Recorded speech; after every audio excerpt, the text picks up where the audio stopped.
Okay, kids, it's time for another talk. Since the right wing is on a tear to ban anything they don't like, I'm gonna ban all the words and phrases that y'all keep coming over here to beat to death in my comments. Every single one of you keeps showing up with the same insults that my parents were using damn near half a century ago.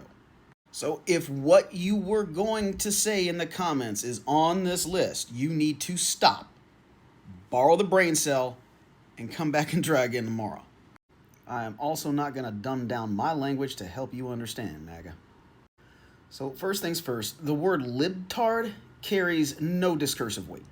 It is permanently banned. That word is the linguistic equivalent of shouting, "I won!" at a spelling bee you didn't even qualify for. If you are using that word, then you have absolutely nothing of value to add to the conversation. Shut up! Nobody cares. The paradoxical protest. You cared enough to comment, but not enough to make sense?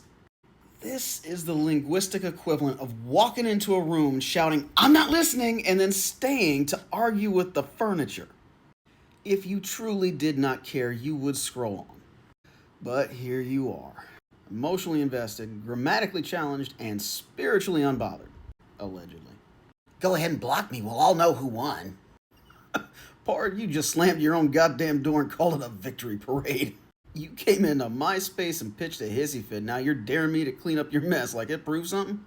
In the ancient scrolls of comment section combat, this phrase was known as Exitus Victorious, the art of losing loudly.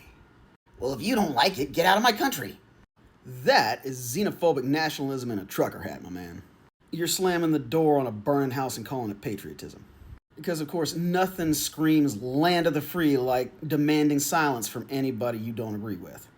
You don't love your country. You love your comfort zone. Trump won in a landslide. That one's less a statement of fact and more a chant from the Church of Alternative Facts. Every single court case, which is more than 60 of them, lost. I guess gravity works different in Magaville. What is a woman? That ain't a question in search of the truth. It's a reach for dominance. It is delivered with smug certainty and zero curiosity. Let's start with the fact that a woman is not your debate point. A woman is someone who knows herself, names herself, and does not need your permission to exist. And if your understanding of gender fits on a bumper sticker, maybe sit this one out. I don't kick people out of my life over politics. What you're really saying here is that you're okay with bigotry as long as it's polite. If your political views include denying somebody's existence, then doors are going to get closed. You're not being tolerant, you're being complicit. And if you think boundaries are the problem, you might want to check on what you're defending. My child doesn't make being queer their entire personality. Translation. I am okay with your queerness as long as it is quiet, invisible, and does not challenge my worldview. That is not a compliment, y'all.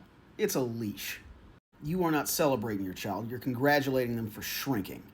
If someone else's joy or existence makes you uncomfortable, then you are the one making it about identity. Lay off the crack pipe. The Mad Lib of last resort.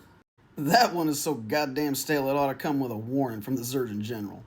What you're saying is that you know you can't refute my point, so you're going to pretend that I'm the one hallucinating. Resorting to profanity and name-calling won't win anybody over. This is the pearl-clutching cry of somebody who just spent 3 paragraphs calling me a libtard crackhead but suddenly wants to host a civility seminar. You can dish it out, but you can't take it? You want to call me every slur in the MAGA playbook and then call a manners emergency? The fuck out of here. Liberalism is a mental disorder. Ah, yes. The bumper sticker diagnosis. Brought to you by folks who think that empathy is a symptom and nuance is a side effect. If compassion, justice, and critical thinking are medical disorders, then I will take my meds and keep marching, thank you. I did my research.